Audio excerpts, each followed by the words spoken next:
नमस्कार, मैं हूं राजेश पांडे और आज मैं आपके लिए कुछ जानकारियां लेकर आया हूं जर्नलिज्म से रिलेटेड।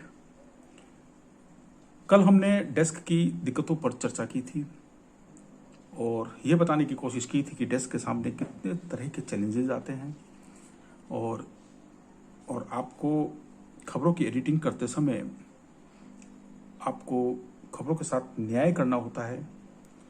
आपको ये देखना होता है कि खबर का प्लेसमेंट क्या होना चाहिए, कौन सी खबर को आपको कितनी तरजीह देनी है। खबरों को तरजीह देने और खबरों को एडिट करते समय हमें दिमाग में रिपोर्टर को नहीं लाना होता है। हमें केवल खबर को देखना होता है और खबर के कंटेंट पे हमें बात करनी होती है। आज मैं रिपोर्टर्स की दिक्कत पर बात करता हूं। आज मैं रिपोर्टर के काम पर बात करता हूं और मैं ये भी जानकारी आपको दूंगा कि रिपोर्टर के सामने किस तरह के चैलेंज आते हैं।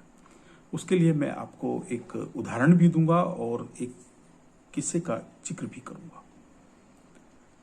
आप रिपोर्टर हैं, सुपरमैन नहीं, पर संपादक से लेकर डेस्क तक के कुछ साथियों की नजर में आप सुपरमैन होते हैं।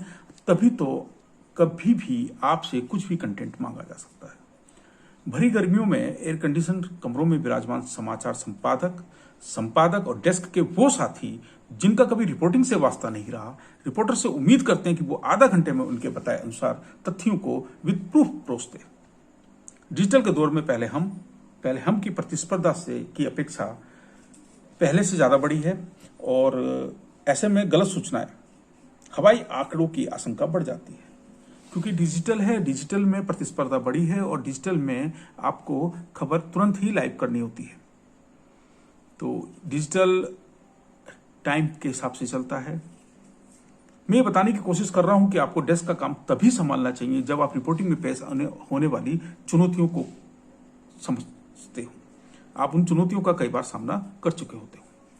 इससे फायदा यह होगा कि आप रिपोर्टर को सुपरमैन नहीं समझोगे और खबरों के लिए उन्हीं तथ्यों की मांग करोगे जो जुटाए जाने संभव हो। इससे आपको किसी भी पैकेज के लिए प्लान करना आसान होगा। इससे डेस्क और रिपोर्टिंग के बीच अखबार की बेहतरी के लिए एक अच्छा कोऑर्डिनेशन बना रहेगा। सोशल मीडिया के दौर में रिपोर्टिंग जहां पहले की तुलना में आसान हुई है, वहीं इससे अपेक्षाएं भी बढ़ गई है। सोशल मीडिया पे इंफॉर्मेशन की बाढ़ है।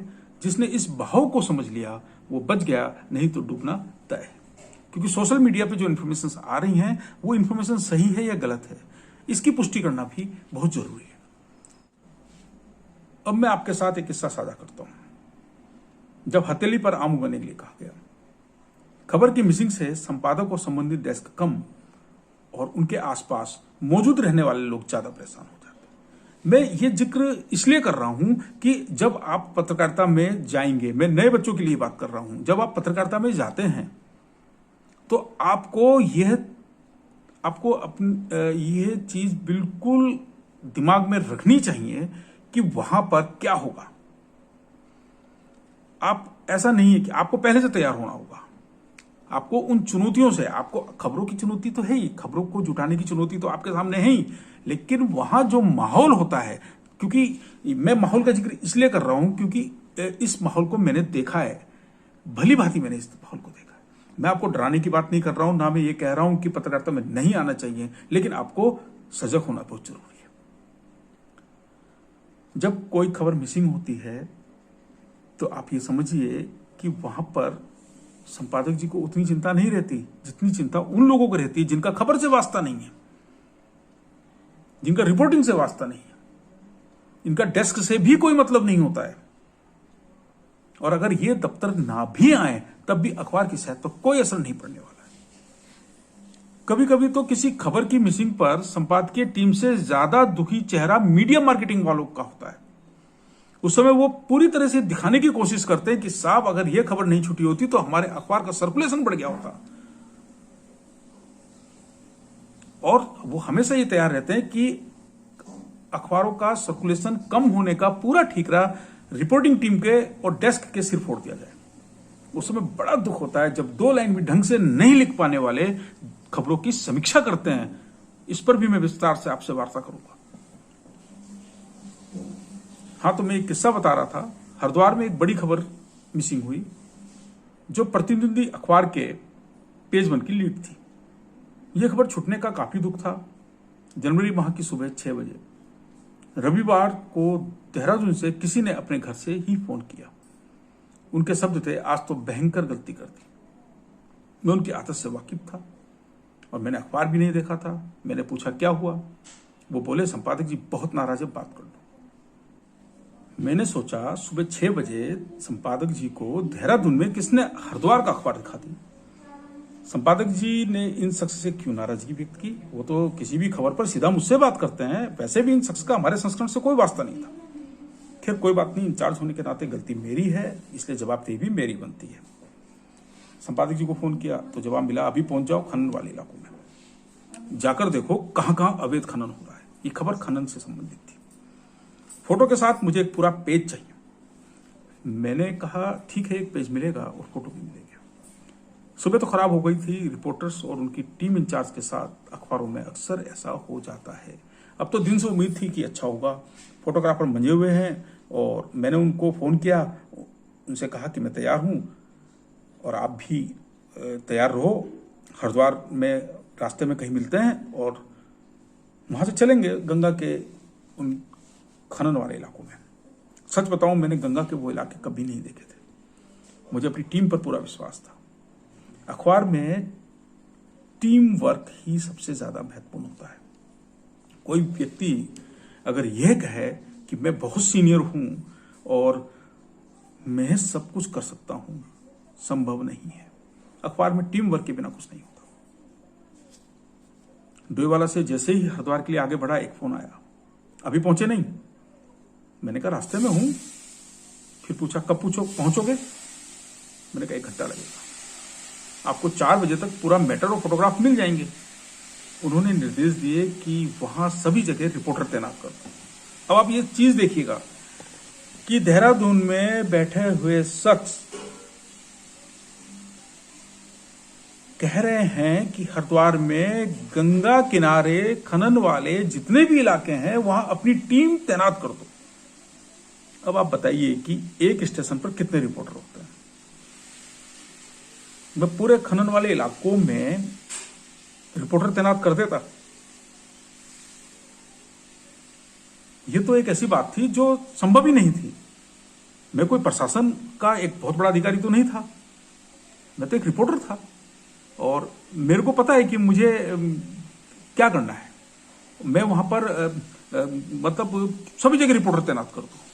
मेरा सब्र टूट गया। मैंने कहा गंगा के किनारों पर जिन इलाकों की आप बात कर रहे हैं वो हरिद्वार शहर से लगभग 60 किलोमीटर के दायरे में। उनका जवाब मुझे आज भी याद है और हो भी क्यों नहीं। जो बात आपको बुरी लगती है वो याद रहनी चाहिए और उस बात का जो बुरी बात कहते हैं उनका डटकर आपको विरोध करना चाहिए। उनका कहना था कि एक और खबर छोड़ दी आपने और दूसरी तरफ जले में नमक छिड़क रहे हो। मैंने ये सोचकर फोन काट दिया कि देखा जाएगा, नौकरी ही कर रहे हैं और नौकरी करेंगे, ईमानदारी के साथ करेंगे, सम्मान के साथ नौकरी करेंगे और अगर कोई आपके सम्मान पर ठेस पहुंचाने की कोशिश करेगा तो ये नौकरी नहीं चाहिए। मैं रास्ते भर प्लानिंग करता रहा और एक पेज में क्या लिखा जाएगा इस तरह की मैं प्लानिंग पूरी करता रहा। सभी रिपोर्टर से बात की, उनको ऑफिस में ही बैठकर डाटा इकट्ठा करने, अपनी बीट से संबंधित खबर लिखने को कहा। पहले ऑफिस जाने से अच्छा है समझा कि आज गंगा के किनारों की सैर की जाए। हरिद्वार शहर से आगे बढ़ते हुए गंगा का विशाल स्वरूप देखा जाए। फोटोग्राफर साथी के साथ लक्सर रोड से होते हुए पदार्थ और वहां से फिर पथरी, गंगा भोगपुर, बिशनपुर कुंडी सहित कई इलाकों में फोटोग्राफी करते हुए ऊंचाई वाले बंदों से होकर जी भर कर मां गंगा का विशाल स्वरूप देखा। मैंने उस चैलेंज को एक अवसर के रूप में देखने की कोशिश की। मुझे बहुत आनंद आया। हमने पथरी वाले रिपोर्टर की भी मदद ली। सच मानो जनवरी की सुबह कोहरे से ढका इलाका और बालू से पटे उबड़ खाबड़ रास्ते हमें जोखिम के साथ किसी रोमांचक सफर पर ले जा रहे थे। मुझे आज भी याद है। मैं महसूस करता हूं कि रिपोर्टर और फोटोग्राफर को पहले अपनी सुरक्षा का ध्यान रखना चाहिए। पहले आपकी सुरक्षा, उसके बाद रिपोर्टिंग। ठीक है, उनका काम खबरों और फोटोग्राफ को संकलन करना है, पर यह तो तभी हो पाएगा जब वो सुरक्षित रहेंगे। रिपोर्टिंग का आनंद लीजिए। मैं आज सोचता हूं कि अगर वो खबर मिसिंग नहीं होती, इतना ज्यादा दबाव नहीं होता, तो मैं जिस रिपोर्टिंग का जिक्र कर रहा हूं वो शायद नहीं की होती। हालांकि जोखिम बड़ा था। हम लोग ठीक 3 बजे तक अपने दफ्तर में थे। हमारे कपड़े मिट्टी से सने थे, चाय की तलब लगी थी। चाय पी और एक छोटी सी मीटिंग के बाद खबरें लिखने में जुट गए। कुछ खबरें मेरे साथियों ने पहले से तैयार रखी थी और 3 या 4 खबरें मैंने लिखी और फिर फोटोग्राफ हमारे पास थे ही। उन फोटोग्राफ को हमने स्क्रीनिंग की उनकी, और उन फोटोग्राफ को चयन करके हमने एक पेज का मटेरियल और फोटोग्राफ शाम 5 बजे तक डेस्क के हवाले कर दिए। हमारा टास्क पूरा हो गया था। एक पेज का वादा किया था, वो पेज हमने भेज दिया था उसका मटेरियल। अखबार का पेट भरने के लिए फिर 8 बजे तक और खबरों पर काम किया। हर रिपोर्टर के पास एक डेटा बैंक होना चाहिए जो एक क्लिक करने पर सामने हो। तिथिवार संबंधित घटनाओं का रिकॉर्ड होना चाहिए जिसे वैल्यू एडिशन के तौर पर इस्तेमाल किया जाता है। खबरें भेजकर सूचना दे दी गई। दूसरे दिन हमारे एक पेज की मेहनत पर हमारे हिसाब से पानी फिरा हुआ था। जिसे पेज बनाने को दिया गया था उन्होंने केवल खबरें चिपकाने से मतलब रखा। मात्र 2 फोटोग्राफ के साथ पूरा पेज पोंछ दिया गया। आप कहेंगे कि पोंछ दिया गया वर्ड आप इस्तेमाल कर रहे हैं। मैं तो उस पेज के लिए, उस पेज को देखकर यही कहूंगा कि पूरा एक पेज पोंछ दिया गया। इस तरह के आकर्षणहीन तथा खबरों के महत्व को नकारे जाने वाले पेज को या अखबार को क्या कहा जाएगा। ना तो पेज का कोई लेआउट था और ना ही कोई फोटोग्राफ तरीके से लगाया था। जबकि किसी भी फुल पेज पैकेज की आत्मा उसकी फोटो में बसती है। फोटोग्राफ अगर अच्छे ढंग से लग गया, कंटेंट को आपने सही तरीके से लगा दिया, सिलसिलेवार लगा दिया, तो वो पेज बोलता है। रिपोर्टर को बहुत खुशी होती है कि मैंने मेहनत की और मेरी मेहनत का फल आज मुझे सुबह देखने को मिला। उस दिन हमने पूरी टीम की मदद से हथेली पर आम उगा कर दिया था, पर हमें क्या पता था कि इनको आम की नहीं गुठली की समझ है। रिपोर्टिंग और डेस्क की बहुत सारी बातें जो जारी रहेंगी। ये नेगेटिविटी नहीं है। मैं नेगेटिविटी आप कहेंगे कि ये नकारात्मक बातें हैं। मैं नकारात्मक बात नहीं कर रहा हूं। मैं आपको बताने की कोशिश कर रहा हूं कि आपको सजग होने की जरूरत है। जर्नलिज्म में बहुत सारी संभावनाएं हैं। मेहनत कीजिएगा। आपको खुद को संवारने की कोशिश करनी चाहिए। ठीक है, अखबार में जैसा हो रहा है ठीक है। अखबारों का ये किस्से बताने का मेरा मतलब ये कतई नहीं है कि जर्नलिज्म में प्रवेश करना सही नहीं है। जर्नलिज्म स्वयं में बहुत व्यापक है और ये किसी संस्थान की मोहताज नहीं है। ये आपको खुले आसमान या कहें अंतरिक्ष की अनंतता तक सोचने और वाकई कुछ रचनात्मक और अभिनव करने का अवसर देती है। ये तो कुछ अनुभव हैं जो आपको चमक दमक वाले आवरण के साथ चुनौती भरे टास्क से मिलवाते हैं।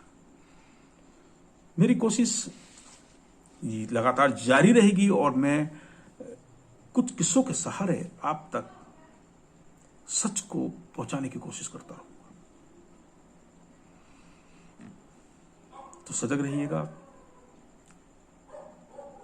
जर्नलिज्म में आइएगा, पर सजगता के साथ आइएगा, सतर्कता के साथ आइएगा और पूरी तरह से अपना माइंड बैकअप करके आइएगा कि मुझे जर्नलिज्म करनी है। धन्यवाद।